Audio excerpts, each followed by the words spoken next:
Great, perfect. Awesome. Okay, so we are still waiting on a couple other people, but I will get started regardless. So to introduce myself, my name is Eliza Leone-Jones. I am the dietitian with Restaurant Associates that provides the food service at Harvard Medical School. And we've got our chef here as well. You want to introduce yourself? Hi, my name is Rahul and welcome to our show. I'm the executive chef for the whole campus at Harvard Medical School, running both the cafes, the courtyard, and the elements, and when the catering was on, taking care of the entire catering. So Eliza and me, we team up together to put this program together such that there are some learning options in there and some good information and some good nutrition tips. Welcome. Yeah. So I wanted to go over some logistics in the beginning. So on Zoom, the background noise and stuff can be tricky. So you're all muted already. I think you're all familiar with how to use this thing. And we also are going to have 2 camera views tonight. So I will show you, this is our other view that we have. So this will be looking down at Rahul's hands and when he's cooking. And the other view will be looking at Rahul. So we've got a couple views. You can toggle back and forth if you'd like, but we will also do that for you. And if you have any questions throughout, please use the chat box if you can, because sometimes when there's lots of audio, lots of noise happening, it's hard to hear. So if you can type your questions or comments into the chat box, that would be perfect. So some of you have attended virtual teaching kitchens before. Oh, did you want to add something, David? I think you're on mute. No, did you want to... So the question, Eliza, is, do you have any more control of the cameras? Because a tighter shot of the chef's face and a tighter shot of his hands would give us a lot more, appropriate visual access to what he's doing. I'm not able to zoom in on his face, but whenever he has, let me show you, whenever we're doing this hands and pans thing, as you like to call it, David, he will bring things up to the camera if he wants to give you a closer look. We don't have the ability to zoom. It's too bad because he's still pretty far. If you could in the future figure out a way to get a close-up of his hands, and for the distant shot, we just want to see him. We don't need the rest of the kitchen, I think. So just a suggestion for placement of cameras. I appreciate it. Yeah, thank you. Yeah, I will definitely do that for next time. Thank you very much. Okay, so I want to explain, I'll cut back to me here. Our virtual teaching kitchen, it was meant to be in person initially, but we do what we can with what we've got. And these are going to be classes that we offer monthly, and they will be different types of topics. So as you know, this topic is the Mediterranean diet. Other topics will be, 30-minute family meals, how to make your favorite takeout foods at home in a healthier way, different fun things like that. And we are always going to have the sign up available on Eventbrite, which you can find from our website and through our Instagram, and you can always contact me directly if you have any questions. So our topic tonight, as you know, is the Mediterranean diet. So just to quickly review that, the Mediterranean diet has been researched for decades, and it's been shown again and again to be a diet pattern that promotes health by reducing the likelihood of developing cardiovascular issues and certain cancers, such as colorectal cancer. It's also been linked with a healthier gut microbiome, a lower incidence of developing Alzheimer's and depression, and increased quality of life for individuals with inflammatory bowel disease, just to name a few benefits. And one excellent resource for information regarding the Mediterranean diet is an organization, a Boston-based organization called Old Ways, that has created a Mediterranean diet food pyramid worked with the School of Public Health to create this back in 1993, the Harvard School of Public Health, and also the World Health Organization. So they all have created this together. And Old Ways is dedicated to promoting the sort of traditional type diets like the Mediterranean diet, because these have found to be so beneficial for our health. So the Mediterranean diet, there's a ton of resources on their website. I can share the link in the chat box during this call, so you can keep that for yourself if you'd like. Hi to the second kid on the video. Hi. Okay, and so I think I'm going to cut over to Rahul to go over some food safety tips, and then we will get into the cooking. So I'll pass it over to Rahul. Hello everyone. So as we're going to start today, today's our objective is to make one dish that has got at least 3 components on it. And what we're doing is we're doing pan-seared salmon with citrus gastrique and sauteed greens. It's a very simple dish that could be easily done at home. And a few things before we start with the details of the process, how we're going to process, how we're going to do the cooking, and how we start fabricating the fish and all of it, is that safety is first, last, and always. So first of all, you may see me without a mask, which is because I'm by myself in this kitchen. So that's why I had to cut my mask so I can speak clearly. And then the second thing is that we have to be very careful in the kitchen, because either there are sharp objects and there are hot objects in the kitchen. So we can easily get hurt. And we do not want to get anywhere close to that, because it's not what we want. So when we are handling hot food, we should have multiple, when we're doing hot cooking, we should have multiple towels or oven mitts to protect our hands from getting burnt, or any part of our body getting burnt, or just to wipe up some spill very quickly, so we don't get splashed or burnt with anything. First thing. Second is that for the sharp object, we always recommend, and everybody should do that at home to prevent the cut, is that have a cut-proof knife proof glove. And then after that, what we have the knives. Those are very sharp. Usually what we're going to use today to fillet and all that. So these knives are very sharp. So if you are left-handed, in my case, I'm left-handed. So I have my knife in the left, and that means automatically my hand on the other side, that my right hand gets the glove. So when I'm cutting, I do not cut myself up. So these are few basic tips. And of course, the safety mat, you do not fall down. But at home, you are so well versed because you are in that kitchen always.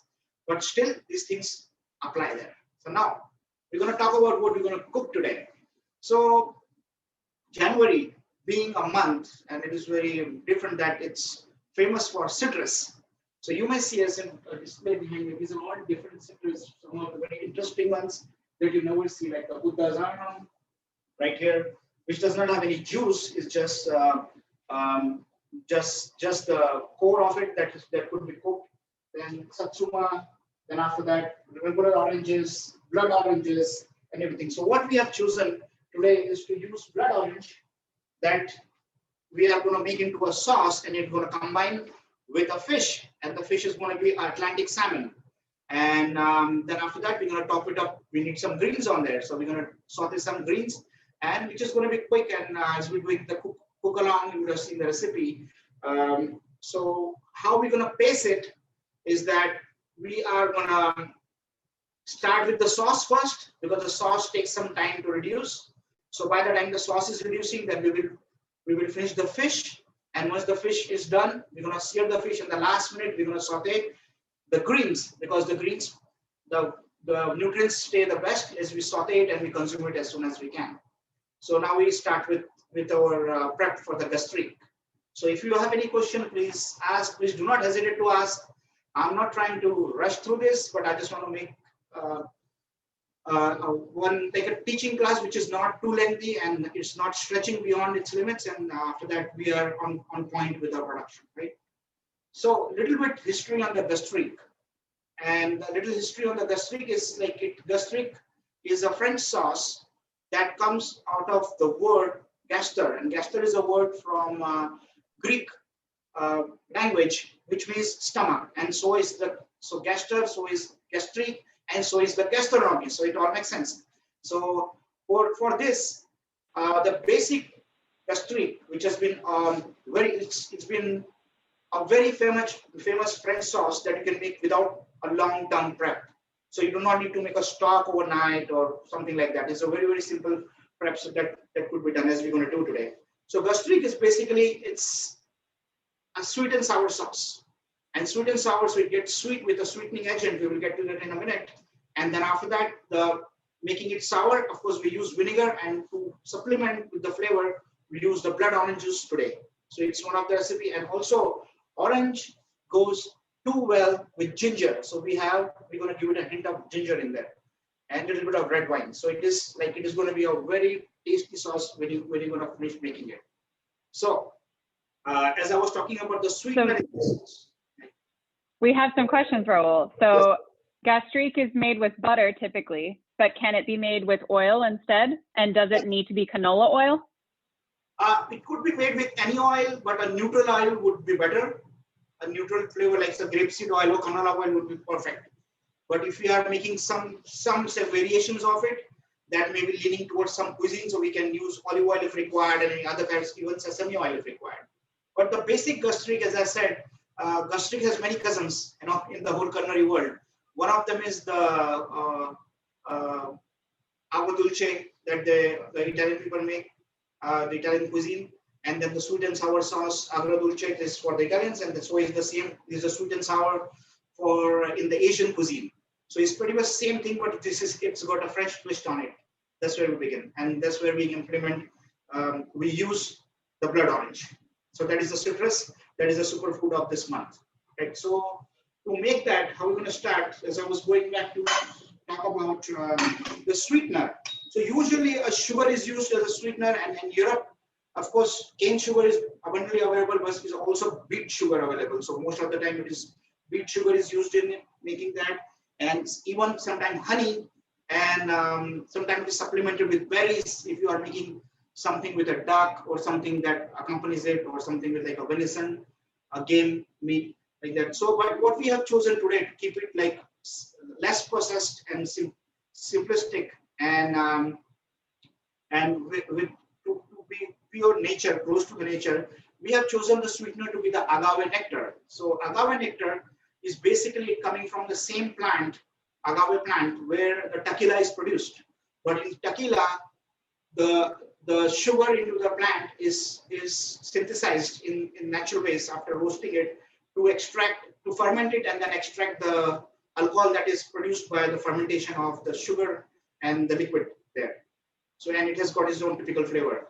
But at the same point, that sugar can be extracted, and it could be distilled, or it could be filtered, and it become thick like a honey at room temperature. That's what it is. So this is what we're going to use. So if you may have a look, if you can change the camera, I will start cooking. So I'm going to move my induction cooker right here. So in this, it's pretty simple recipe, very, very simple. So what we do is we have our butter. I'm starting with the butter, the measured quantity of butter as in the recipe. So we put the butter, and of course we let it melt. Rahul, can honey be used instead in the same quantity? Yeah, honey could be definitely used. Or if you may think of any kind of other sweeteners, they could be utilized in there. Like and if you were to use some kind of like fruit or something, could you reduce the amount of added sugar? Absolutely. Like if I was using raspberry, and if I was making a raspberry gastrique to serve with a duck in the fall, I will definitely cut down on the sugar such that you do not let the flavor go away, the tart flavor go away from the raspberries, and so it all could be adjusted. So because we are always trying to use a fruit, like as in today, to flavor the gastrique. So now this is our chopped shallots, and shallots is one of the preferred onions, form of onions by the chefs, because it is dense, it has less water, it has much more flavor. And for us, for our cooking, it is easily available in all the supermarket. Like here we're looking at choosing, when we do our recipes, we choose the products in the recipes and the recipes with the product that are easily available commonly in all the grocery stores. So now we saute these two little translucent, so we do not want to caramelize this. And still like translucency means like it is not raw and it is losing the crunch, like the raw onion crunch is going away. Then after that, we're going to put ginger in there. This is the flavoring because it accompanies the orange very well. So we've got the butter, the shallots, and the ginger so far. And we saute a little bit so the rawness goes away. And what heat do you have that on? I'm using an induction cooker, so I'm like about medium high right now. Got it. But if you have a bigger burner, because I'm cooking on an induction cooker, but if you're cooking on a stove top, and if your stove top has gas flame on that, that could vary. But the cooking where it goes is not like we're not rushing it to cook and we're just letting it sweat. So this is a very important part of the whole recipe, because in this recipe we do not strain it. So this product will still be till the end, and if it stays raw, we may taste it. So that's why we want to just see that it is like sorted properly. Now this is the base that is ready. Now we're going to go and add our sweetener. So that is because this is the basic part of the recipe. So this is our agave nectar, and we're going to go and pour we're going to pour that in. All the nectar is in. So the sweet part taken care of. Now we're going to work with the sour part, right? So this is all pretty reduced.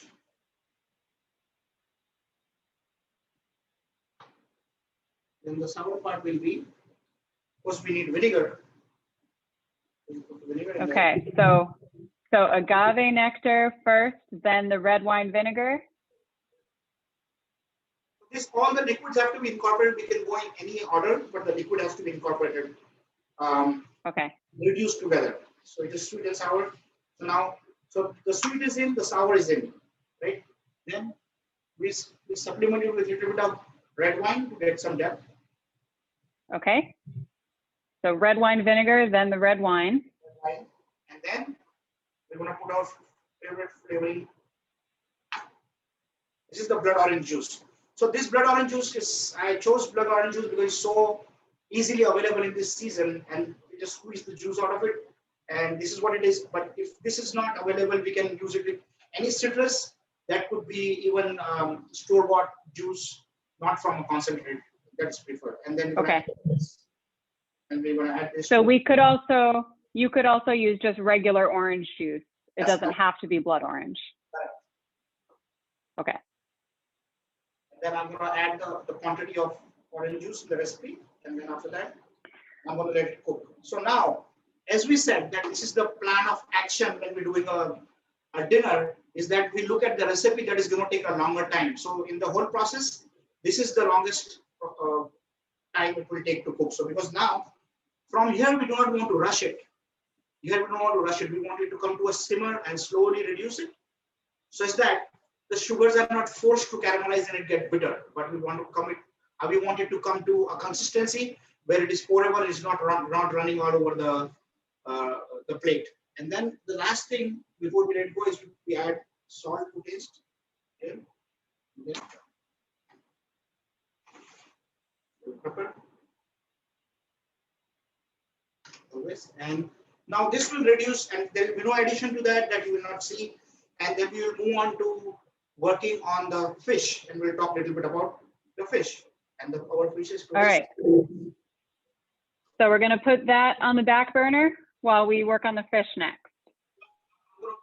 So while Rahul is gathering that, we have a question about if someone eating this is diabetic, what is the minimum amount of agave or other sugar that can be used and this will still be delicious?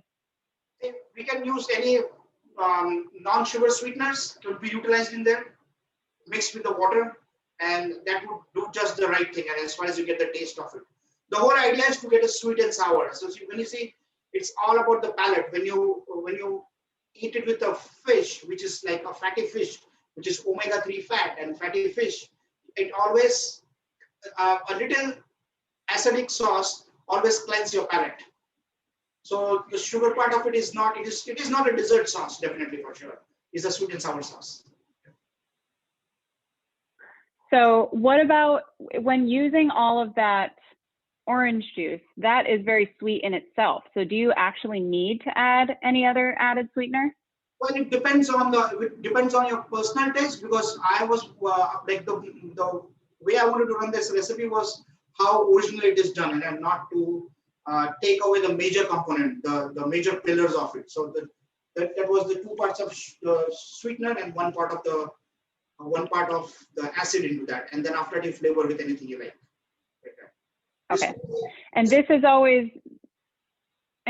served with salmon, so a high protein food.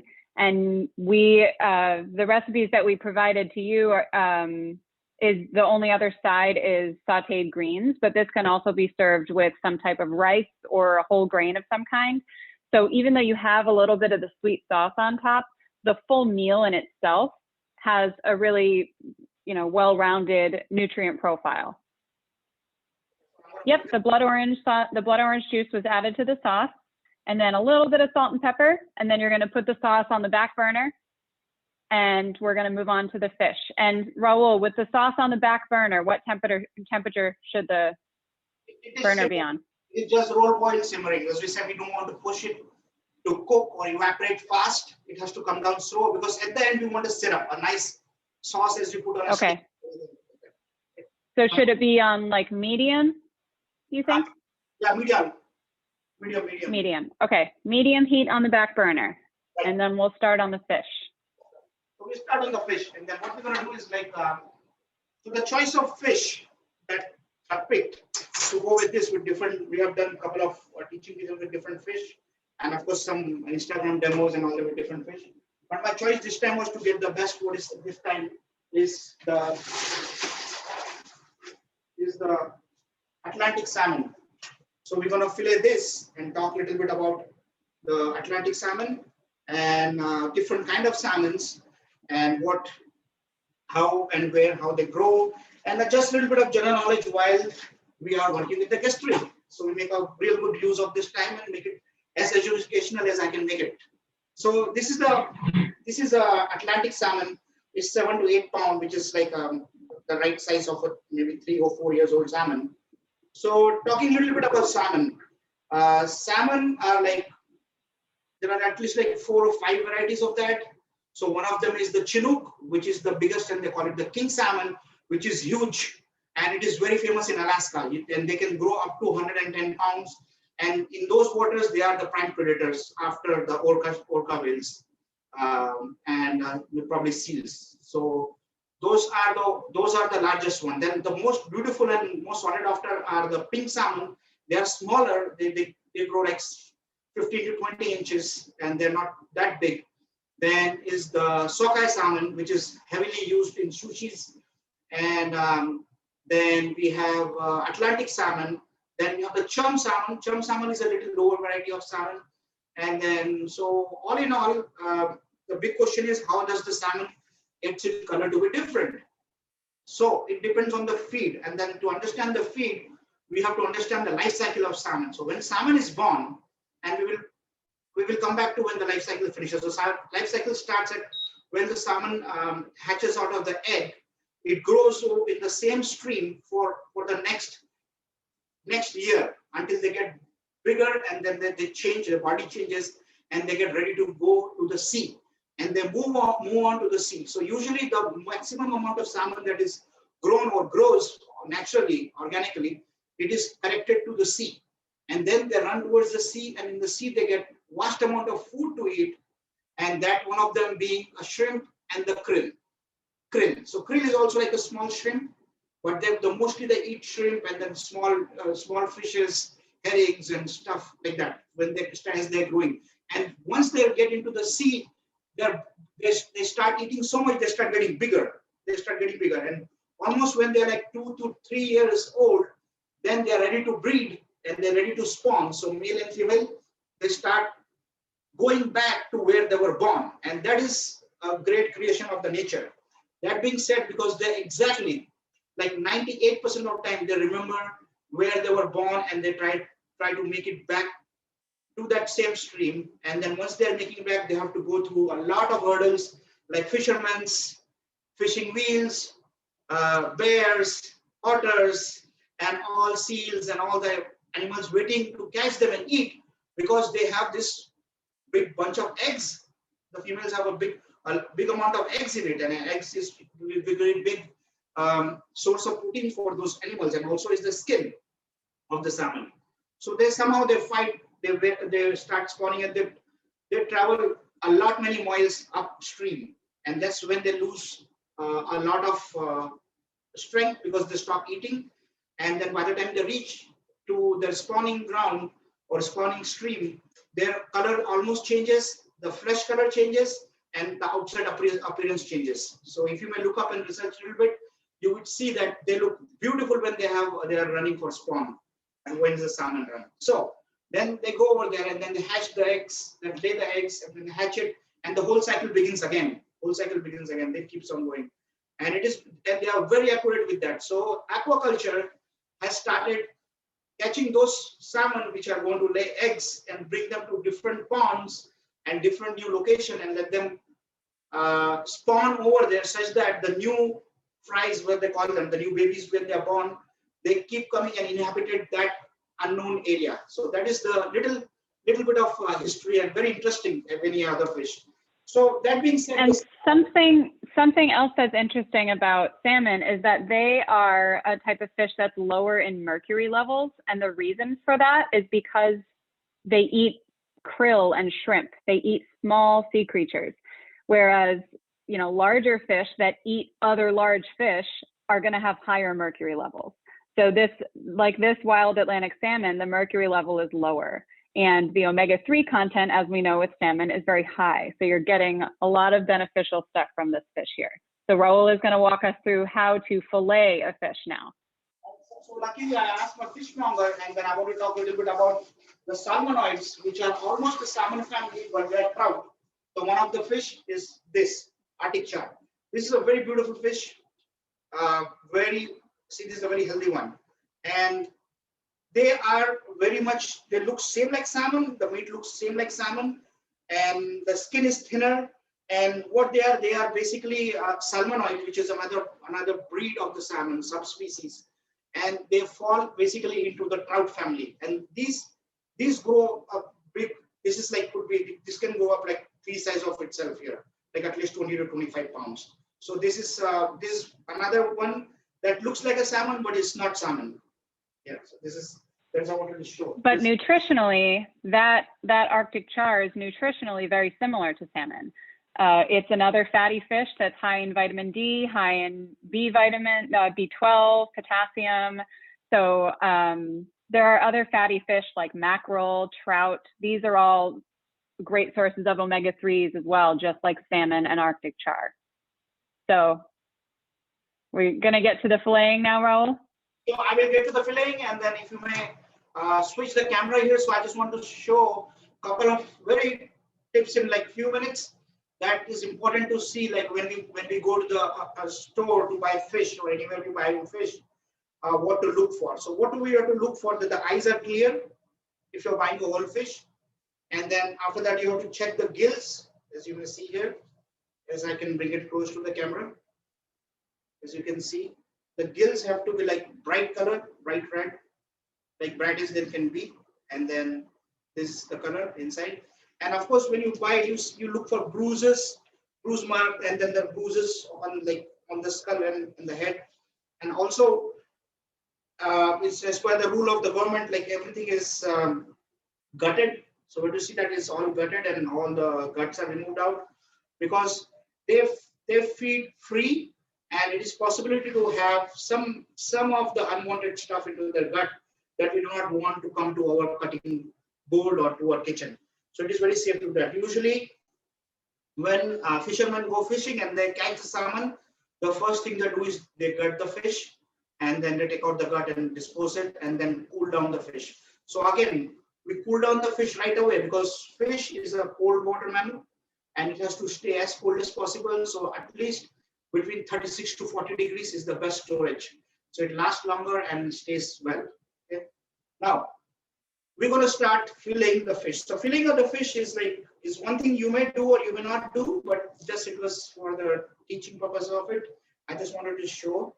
And that's what we do is like the first, as we know, the fish skin is very slimy, so we have to wipe it real well first. Okay. Wipe it real well. Then we have to wipe the board. Clean properly here. So are you drying it off so it's easier to sear it? To get a grip and to have a clean cut. Okay. So now when we're going to fillet this, it's easy.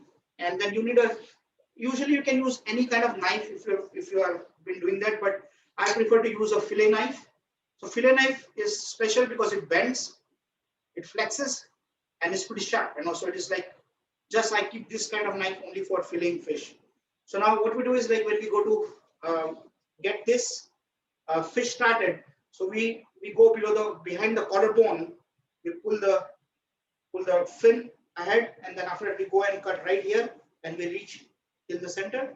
So the cut is like this, right here. Then we go and do the same thing on the next side, pull the fin, and then go here. And then after that, we take the head away, and then we use the head for making stock, which I'm going to do later on. Not on this video, but at some point we will do that. So now our fish is ready to be filleted. So for filleting the fish, and we're going to do it quick because our sauce should be coming close. And then I'm going to take out one side fillet. So if you can see, everything is visible properly. We're going to start at this end and just go using the backbone as the guide, and we just want to go fillet it.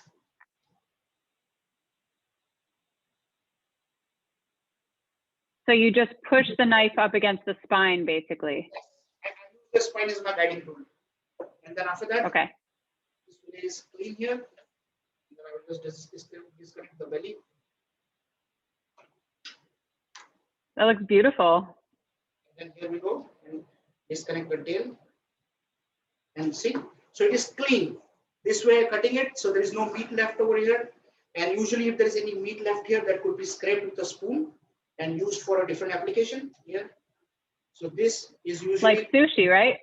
That's what you find it in sushi and sashimi. Yeah, sashimi they actually cut from the other side. I'll show you that piece. And then here you go. So you scrape that meat, and this salmon meat is very versatile. It could be used in many different applications. So this nothing goes waste here. So this is again a part of sustainability of this fish. So now I have this half fish. I'm going to put it away so we can work with that. Half of it. So here. So this is the belly part right here. So the least we take it out, the better it is, because this is the good part, which has got all the omega-3, because this is the fattiest part of the fish. So we should leave this how much we can here. And so this is still, and again, as I said, sustainability, we can still fillet this up further and use it for different applications. Here. Now we have the whole salmon here. Everything is so, as you may see this line over here, we just went so close to the bone that we just got a small layer of it. So that is the white layer here. Then you have to look for pin bones. So pin bones is a natural thing that nobody can, that is the skeleton of the salmon. And we pick the pin bones up with a hand like this. And then we can use any kind of tweezer. So we use a tweezer and pull them out. So they just come out like this, as you can see. Yeah. And once you get into the rhythm, you keep pulling one after other. That's it. Okay. So the pin bones just run all the way down that whole side of the fish. Yeah, all the way till here, like midway here. Okay, so this pin bone is done here. So we keep pulling the pin bone. And then it's very easy, like I will be done in like no time. Look. And where do you get tweezers like that? Well, we can find tweezer in the supermarket, like, where there's all the fish and clam-baked condiments are in that area. And then also, otherwise it's available online at multiple places. And it's very, very versatile, and it's not an expensive equipment to have. And then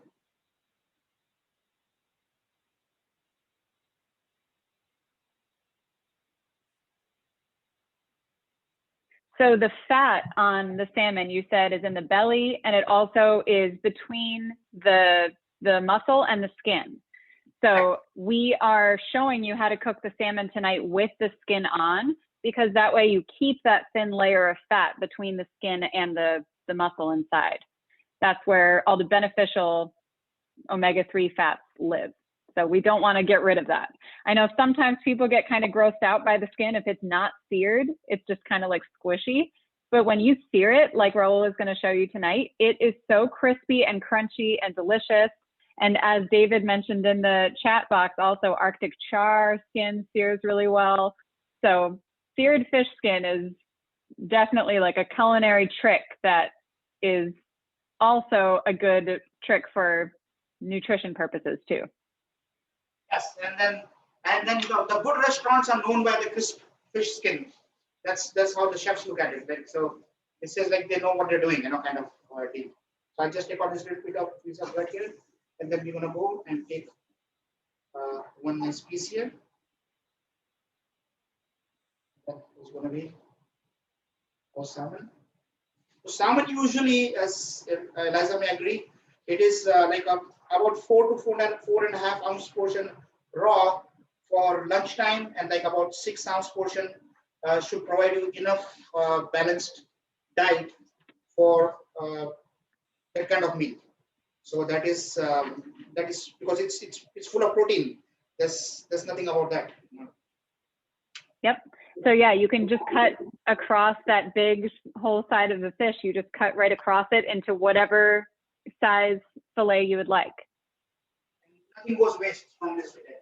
Now, once we have reached here, now another thing to get the skin crisp is two things. When the skin hits the pan, it has to be dry, as super dry as you can get it.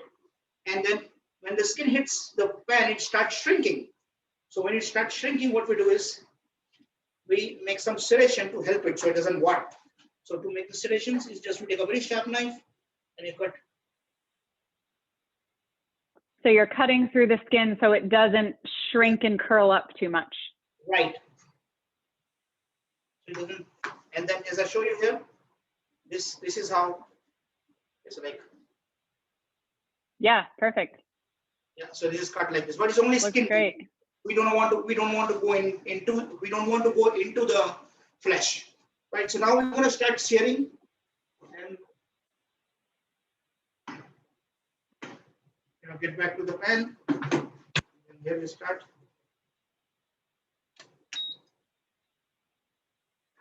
So what heat are you putting this on now?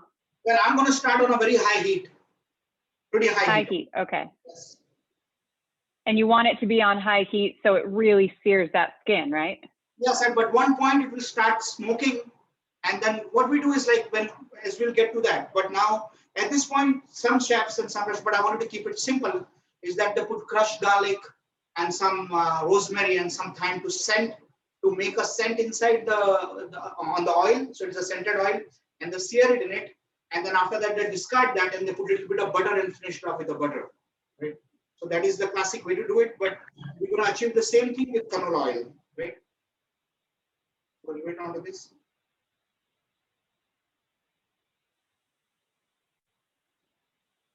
So far, if you have any questions for me, please do not hesitate. We are coming through a good way towards half the amount of cooking that we have to do today. So I hope it is not lengthy and boring. So that gastrique is still on the back burner and going. We're about to start the fish, which goes pretty quick. And then the sauteed greens are really quick. Those cook very quickly on the stove. So here we have not done anything to it. Ooh. Heat has done the job. So it has got a nice syrupy sauce that I can show you by explaining by putting it on a plate. How do yours look at home? Do you want to show us what your sauce looks like? So if you may look very closely, I can nappe this. So it is like a thick sauce. Ooh, wow, that looks great, Shalu. Such a beautiful color. That's great. And so our gastrique is ready. And now I did that part. You did a great job. He always takes the credit. How does it look? Did you get to this one? It looks beautiful. It looks great. Yeah, if it's a little bit too thin, Shogo, still, if you want to make it thicker, maybe just turn the heat up higher and it'll thicken up more. Yeah, let it go, let it cook a little bit more. So now here we put the canola oil.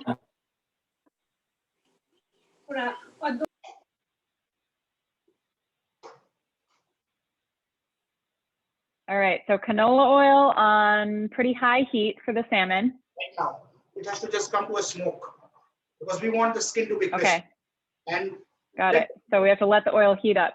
Right. And then we're going to season the fish. Meanwhile, like generous sprinkle of kosher salt, crushed black pepper. This is the basic seasoning. Then we tap it, turn around, do the same thing on the next side.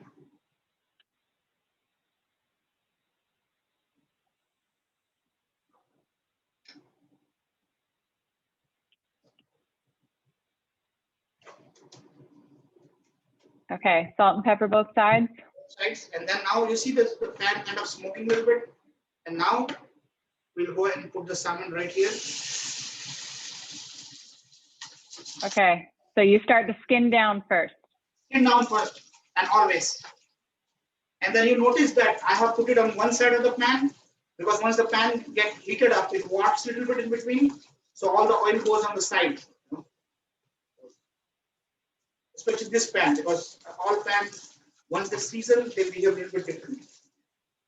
So this is our process with the salmon, and from now on, here we will only need to monitor it and turn and finish the searing. Now, what we want. Okay, so how long will it be on that side? I have it's in a high heat, and then I'm gonna like tilt the pan a little bit such that the hot oil is reaching the skin. And what you see is that it's not stuck. That's very important. And since this is an induction, I have to stay right in the middle to get the best induction heat. And slowly you will start seeing, once I get to that point, I'll pick the salmon and bring close to the camera. You will see how the heat is traveling.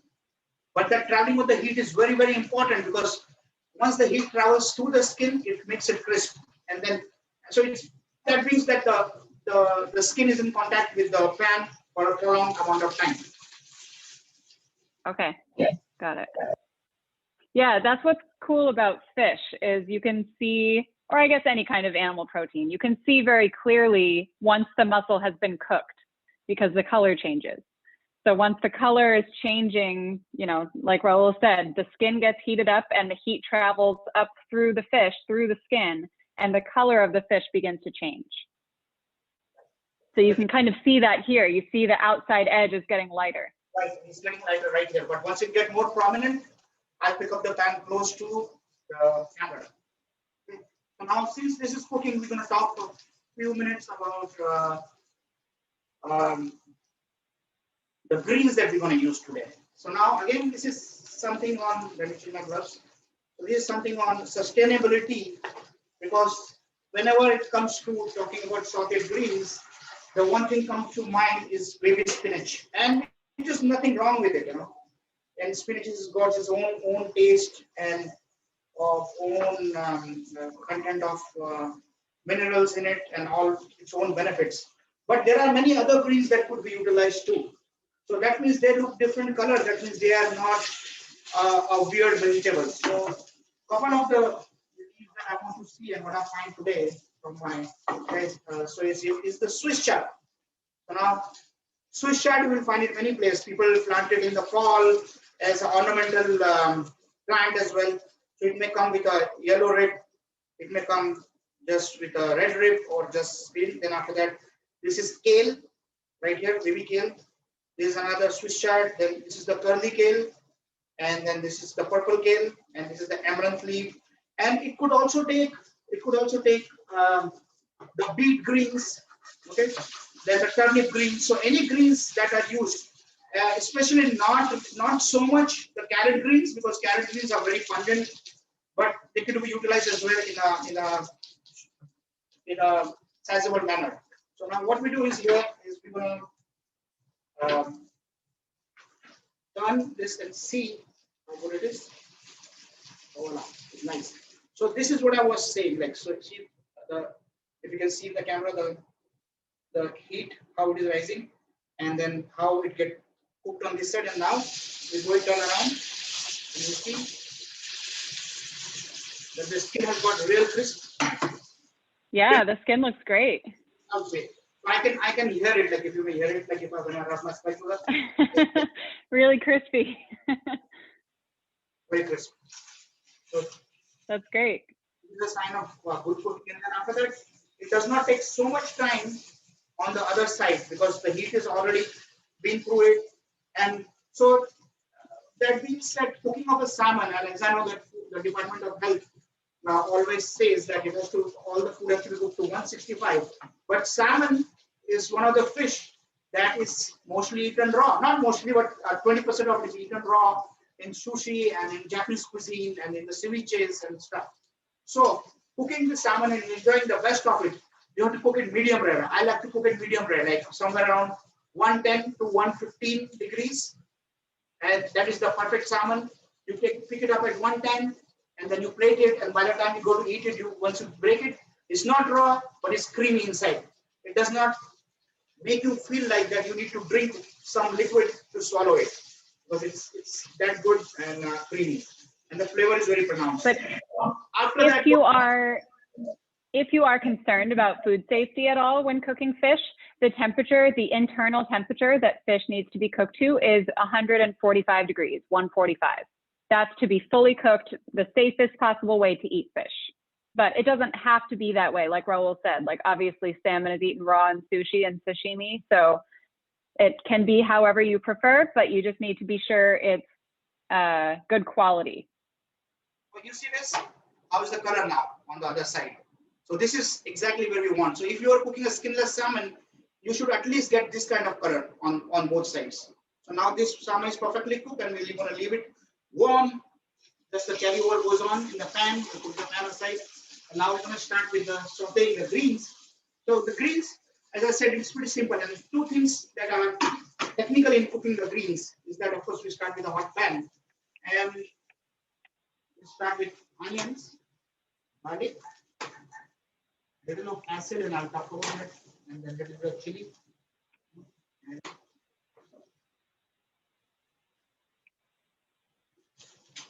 So everything, timing wise, as we had planned, everything works. Like the gastrique is ready, then the salmon is done, which is not getting overcooked, it's just sitting there.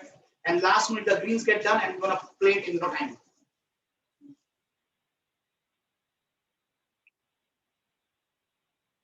Okay, so what temperature do you do for the greens? I'm starting at full heat because the green get a little charred. Okay, so high heat. Least amount of canola oil. I'm just putting enough canola oil to cover the base of the pan. Okay, first, least amount of oil. Then I'm going to go with onions. Okay. So onions, I prefer to use onions with the green because they give it a different dimension in the taste. Because onions, as you know, the edge when we cut it has got a lot of sugar in it. It's a good sugar, and then that sugar gets caramelized, and this is what gives the it's basically called the Maillard reaction. When it starts caramelizing, and it creates a taste of umami.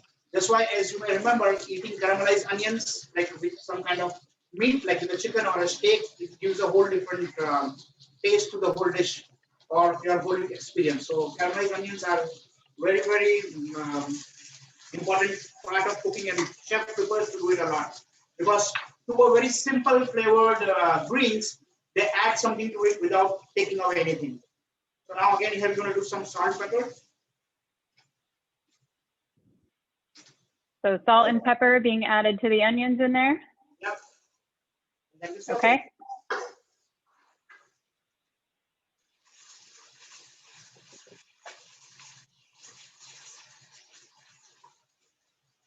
So onions, when they start cooking, they will turn the color translucent, and after that they will start caramelizing. Once they start translucent, I'm going to add little garlic to that.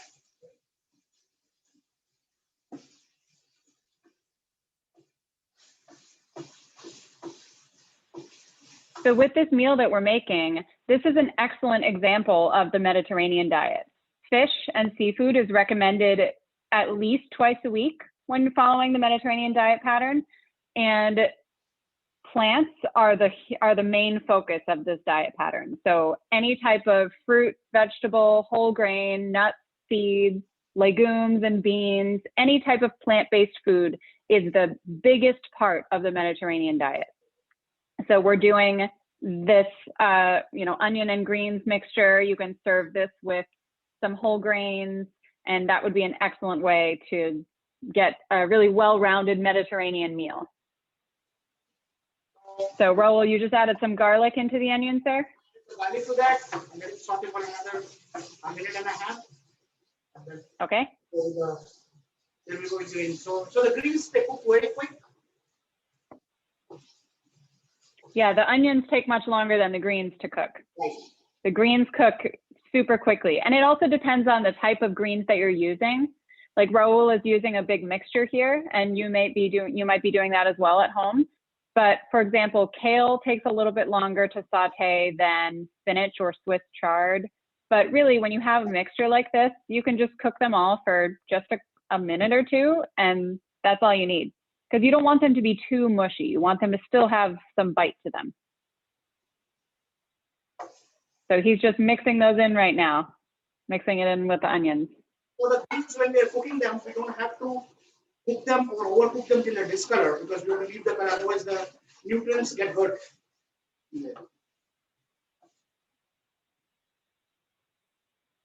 And sauteing vegetables is a better way than, for example, boiling them. When you boil vegetables, you can see that the color ends up being the color of the vegetable. The color of the water becomes the color of the vegetable because you're losing a lot of the nutrients into the water. But by sauteing, like especially a quick saute like this, you're preserving the nutrients in there. So Rahul's going to add some red pepper flake. Red pepper flakes, a little bit. Use some kind of heat because our sauce is. And you can add whatever level of spiciness you want. If you don't like red pepper flakes, you don't have to add that. But if you do, you can add a lot. And then just to finish it off with the lemon juice. That's it. Okay. So lemon juice at the very end. Lemon juice at the very end, and then we stop cooking. No more cooking after this. All right. So you add the lemon juice and then you remove it from the heat, and then you're all done. The greens are done. Super quick. That took 3 minutes for the greens. Couple of ways how we want to plate it. Do we want to put the greens on top or at the bottom? But these greens are so colorful and it's good. Like I'm going to put a big nest of the greens right here, right in the middle.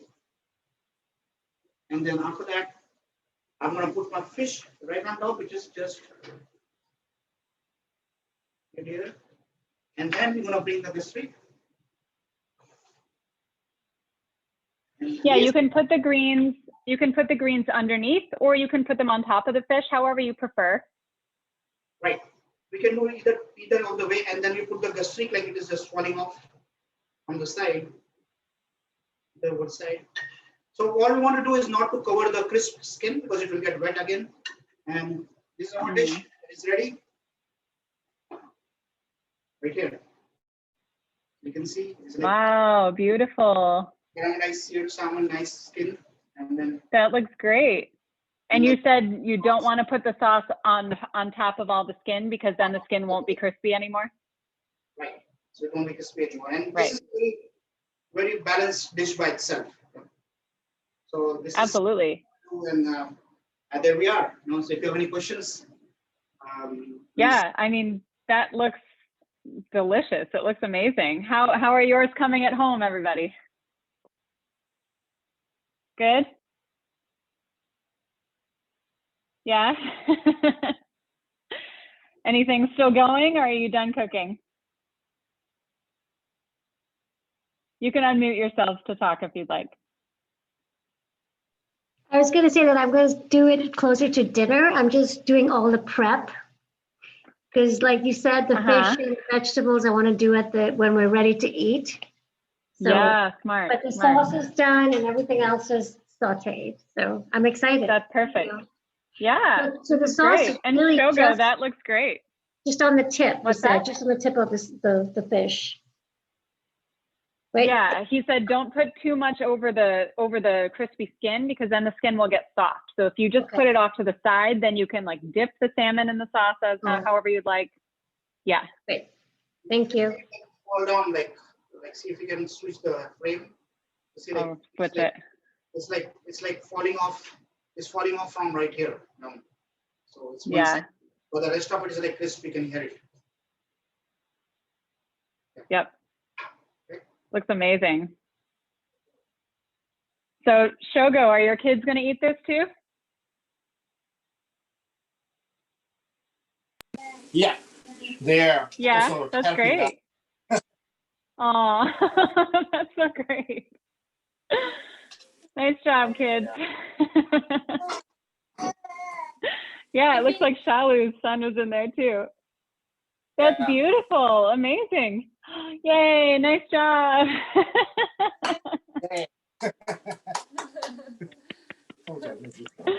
That's so great. I'm so glad.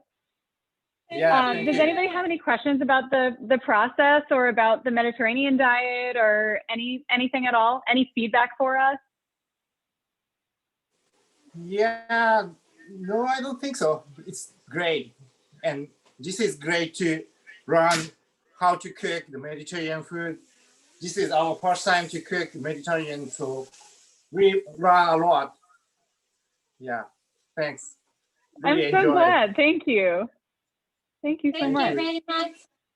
And I thought it was fantastic. And I particularly liked the way you emphasized the deliciousness of the skin if you can get it crispy and not overcook the meat. It's such a delicacy. And for people who are still on the line that haven't tried Arctic char, it's got a thinner skin. So I think, Rahul, if you agree, it's even easier to get it crispy on Arctic char than the salmon. But what a great technique that you shared. Thank you. What I didn't realize was the nutritional content that's right under the skin that you mentioned, the fat, because I, for the longest time, was having them take the skin off for me at the supermarket before I brought it home. And then when I did start bringing it home, I would give the skin to my dog because nobody wanted to eat the skin. So yeah, guys, the nutritional content of the fat is right under the skin. I think we're going to be searing a lot more.